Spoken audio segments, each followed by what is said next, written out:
Y en otros temas, Jonathan Alexis Weinberg Pinto, empresario mexicano ligado a Genaro García Luna, ex titular de la ya desaparecida Secretaría de Seguridad Pública Federal, fue detenido ayer en Madrid por los delitos de lavado de dinero, delincuencia organizada y peculado, que es básicamente desvío de recursos públicos. Justamente para hablar más sobre este tema y cómo podría afectar el juicio, en caso de que suceda, en contra de Genaro García Luna, le doy la bienvenida a David Saucedo, analista en temas de seguridad. David, buenos días.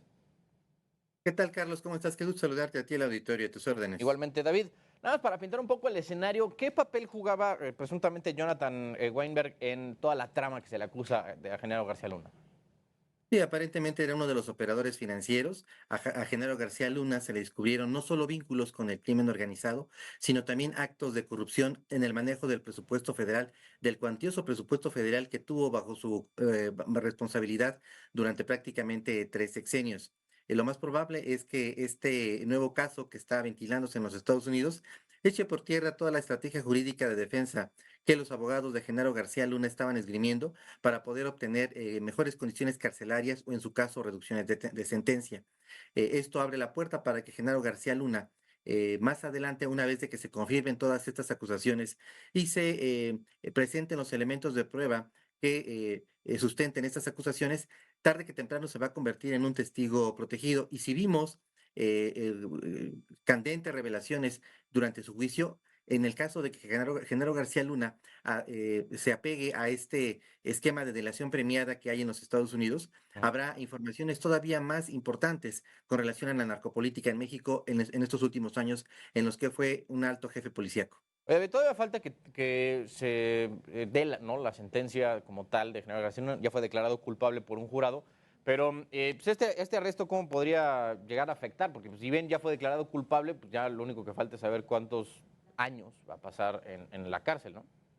En efecto, lo que espera la justicia norteamericana es encontrar la sentencia de culpabilidad y que los abogados rendidos ante la situación, ante el contexto, finalmente decidan establecer un esquema de colaboración con las autoridades de los Estados Unidos. Es decir, que Genaro García Luna pueda dar información acerca de hechos de corrupción de tanto en el manejo del presupuesto federal dedicado al combate a la inseguridad, y hay que recordar que los norteamericanos aportaron parte de ese presupuesto para el combate a los grupos de crimen organizado y también, evidentemente, en el manejo y contacto con los grupos de crimen organizado. Al día de hoy, Genaro García Luna y sus abogados niegan cualquier tipo de colaboración de vínculo en actividades delictivas, pero rendidos ante la situación, seguramente terminarán aceptando su culpabilidad y para obtener reducciones de sentencia y mejores carcelarias, es decir, que no esté en una prisión de alta seguridad y que no sean tocados algunos de sus activos financieros, seguramente se apegará al esquema de protección de testigos. Oye, David, ¿el arresto fue a petición de autoridades mexicanas? Tengo entendido que hay un acuerdo entre México y los Estados Unidos a efectos de que el gobierno de México se lleve el crédito en gran parte de estas detenciones, de estos operativos de captura, aunque son los norteamericanos los que Ok. aportan la información e inteligencia para la captura de integrantes de alto perfil del crimen organizado.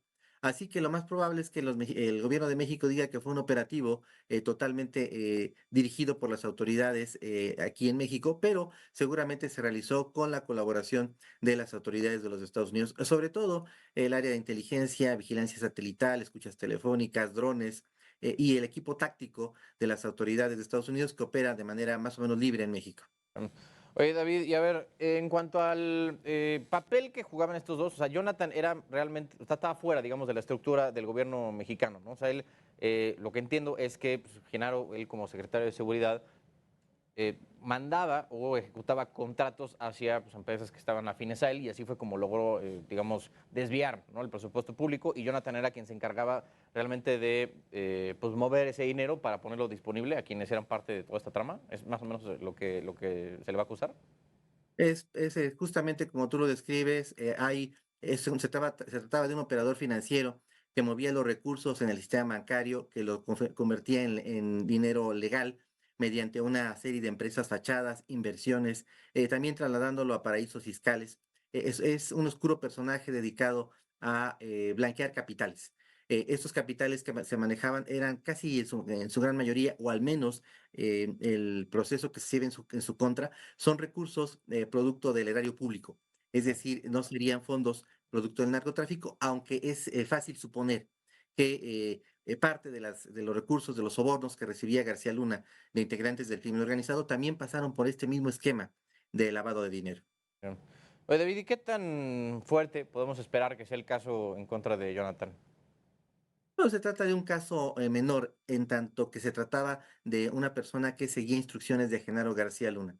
Pero seguramente también Jonathan estará tentado a presentar información para deslindarse de algunas de los cargos que hay en su contra, o en su caso que sea una responsabilidad compartida a efectos de que en el juicio que se siga en su contra, parte de la responsabilidad se le endilgue directamente a Genaro García Luna, es decir, que él diga que seguía órdenes por parte de Genaro, y que de esta manera él no tendría la responsabilidad total, quizá la responsabilidad operativa, pero el diseño y la planeación vendrían de otro lado. Me parece que ese va a ser el esquema de defensa. Veo muy difícil que quienes hayan sido socios en actividades ilícitas, confrontados ante la posibilidad de recibir penas de cárcel de muchos años, o en su caso la extradición, sigan responsabilizándose a sí mismo de estas conductas ilícitas. Pero eso sería aquí en México, ¿no, David? O sea, ya el caso en Estados Unidos, digo, por más que están intentando reabrirlo, o más bien que se haga otro juicio en favor de Genaro García Luna, todo este tema que está describiendo con la estrategia y los posibles delitos que se le van a imputar a Jonathan va a ser aquí en nuestro país, ¿no? En teoría tendría que ser en México, pero de acuerdo a con lo que hemos visto a las visitas de integrantes del Gabinete de Seguridad que han estado llegando a México de manera regular y están pidiendo la extradición de integrantes de alto perfil del crimen organizado, es factible que los norteamericanos sí soliciten en algún momento la extradición de este personaje, sobre todo porque desconfían de nuestro sistema de justicia y de nuestro sistema penitenciario. Ujú. Lo que buscan los norteamericanos es que personajes de este nivel sean enjuiciados en los Estados Unidos, y en su caso purguen sus condenas en los Estados Unidos, justamente por lo que te comento de desconfianza en nuestro sistema de procuración de justicia, de seguridad pública y de nuestro sistema penitenciario, que es sumamente corrupto. David Saucedo, analista en temas de seguridad, gracias, buenos días. Gracias a ti, Carlos. Un abrazo. Gracias a David.